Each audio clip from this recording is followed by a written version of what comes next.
మహిళలు పిల్లలకు తెలంగాణ పోలీసులు గుడ్ న్యూస్ చెప్పారు. 7 రకాల నేరాల్లో నేరుగా వచ్చి ఫిర్యాదు చేయాల్సిన అవసరం లేదని, ఇంటి నుంచే ఫోన్ చేస్తే కేసు ఫైల్ చేస్తామని చెప్పారు. బాధితుల దగ్గరే ఎఫ్ఐఆర్ నమోదు చేస్తామన్నారు CID chief women safety wing additional DG Charu Sinha. SC ST atrocity కేసులకు కూడా ఇది వర్తిస్తుందని చెప్పారు.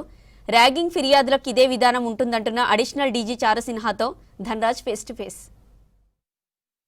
తెలంగాణలో చూసినట్టయితే ఇంటికే ఎఫ్ఐఆర్ను పంపించే విధానాన్ని ప్రభుత్వం ప్రవేశపెట్టింది. అయితే మహిళలు, చిన్నపిల్లలు, దాంతోపాటు 7 రకాలకు సంబంధించినటువంటి నేరాలకు సంబంధించిన వ్యవహారంలో ఇంటి వద్దకే ఫిర్యాదు స్వీకరించి ఆ తర్వాత ఎఫ్ఐఆర్ను కూడా బాధితులకు అందజేసే విషయంలో సిఐడి చీఫ్ అయినటువంటి చారు సిన్హా ఉమెన్ సేఫ్టీ వింగ్ సంబంధించినటువంటి వ్యవహారాలు చూస్తున్నారు. అయితే మేడం, అంటే మీరు చూసినట్టయితే ముఖ్యంగా ఈ ఎఫ్ఐఆర్లు ఇంటికే వెళ్ళి ఏ రకంగా స్వీకరిస్తారు, అదేవిధంగా బాధితులకు ఎఫ్ఐఆర్ను అలా అందజేస్తారు? సో ఎక్కడైనా ఒక నేరం జరిగింది అనుకోండి, విక్టిమ్ ఇమ్మీడియట్లీ పోలీస్ స్టేషన్కి కాల్ చేసుకోవచ్చు, లేకపోతే డయల్ 100 ఆర్ డయల్ 112 చేసుకోవచ్చు.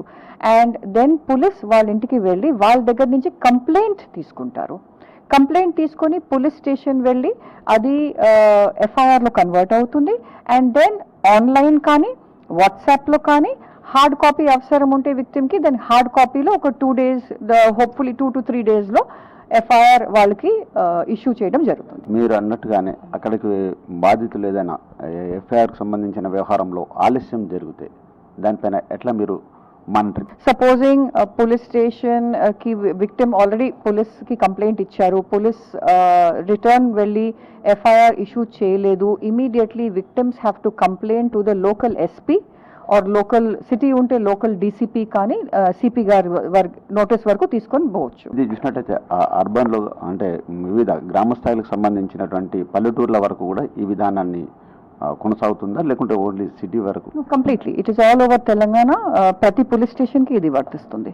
ముఖ్యంగా చూసినట్టయితే మహిళలతో పాటుగాను చిన్నపిల్లలు ఉన్నారు, దాంతోపాటు మీరు ర్యాగింగ్ సంబంధించినటువంటి విషయాలు, చైల్డ్ మ్యారేజ్ సంబంధించినటువంటి యాక్ట్ల పైన కూడా మీరు కేసులు కడతామని చెప్తున్నారు. విధానంలో అంటే ఎన్ని రకాలకు సంబంధించినటువంటి నేరాలను మీరు దీనిలో ప్రవేశపెట్టారు? ఇప్పుడు 7 బ్రాడ్ కేటగిరీస్ నేరాలు పైన మనం నిర్ణయం తీసుకున్నాం ఇక్కడ.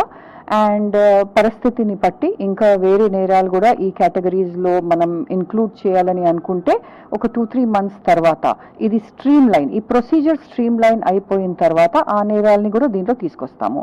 ఈ బ్రాడ్ 7 కేటగిరీస్ ఉన్నాయి. ప్రాపర్టీ అఫెన్సెస్, దాంట్లో theft, extortion, snatching, chain snatching, HB by day, HB by night, dacoity, robbery. మనం బాడీ అఫెన్సెస్ గురించి ఆలోచించుకుంటే అది హర్ట్ ఉండొచ్చు, గ్రీవియస్ హర్ట్, కొట్టడము, అటెంప్ట్ టు మర్డర్ ఉండొచ్చు. Offences against women and children, వేరే వేరే రకంగా అఫెన్సెస్ ఉంటాయి, ప్రత్యేకంగా POCSO. And then ragging and child marriage. So ఈ 7 బ్రాడ్ కేటగిరీస్ ఇప్పుడు వరకు డిసైడ్ చేశాము.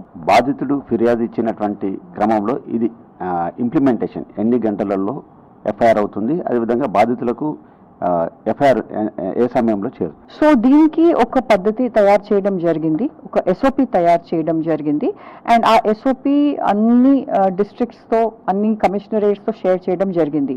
వీఆర్ హోప్ఫుల్ దట్ ఫిర్యాదు ఇచ్చిన తర్వాత విదిన్ 2-3 days ఎఫ్ఐఆర్ కట్టడం జరుగుతుంది.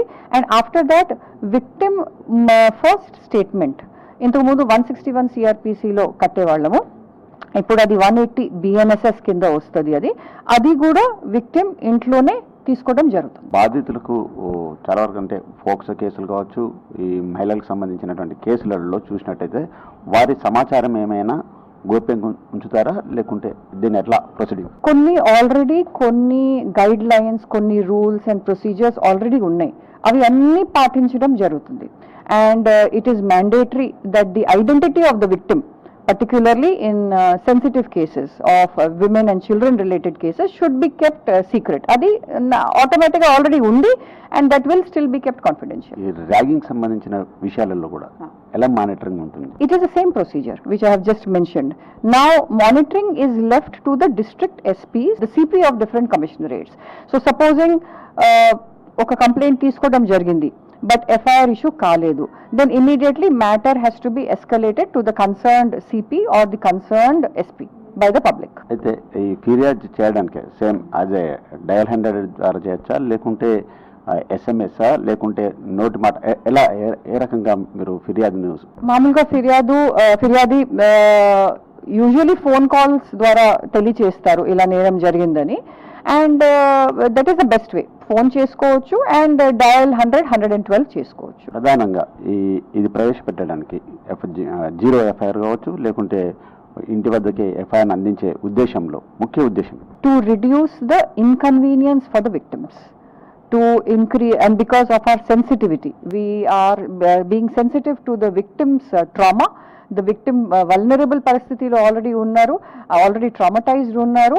ఆ విక్టిమ్ కి మనం ఇంకా ఎలా సపోర్ట్ చేయగలుగుతాము, సో ఆ ఉద్దేశంని మనసులో పెట్టుకొని ఈ ఇనిషియేటివ్ ఏర్పాటు చేయడం జరిగింది. అడిషనల్ డీజీ చారు సిన్హా మేడం చెప్తున్నటువంటి 7 రకాలకు సంబంధించినటువంటి కేసులలో ముఖ్యంగా చూసినట్టయితే మహిళలు, చిన్నపిల్లలు, అదేవిధంగా బాడీ అఫెన్స్ సంబంధించినటువంటి వ్యవహారాలు, ర్యాగింగ్ సంబంధించిన ఇష్యూలలో స్వచ్ఛరంగా వాళ్లకు న్యాయం చేసే దిశ కూడా మొత్తం మీద ఈ ఎఫ్ఐఆర్ని ఇంటి వద్దకే వెళ్ళి అందజేయడం కావచ్చు, అదేవిధంగా ఫిర్యాదును స్వీకరించే దశలో మొత్తం మానిటరింగ్ ఉంటుంది. ముఖ్యంగా దీనిపైన ప్రధానంగా దేశంలోనే ఈ విధానాన్ని తెలంగాణలో ప్రవేశపెట్టడం కూడా మొదటిసారి అని తెలుస్తుంది. కెమెరామెన్ అశోక్తో దండా, V6 న్యూస్, హైదరాబాద్.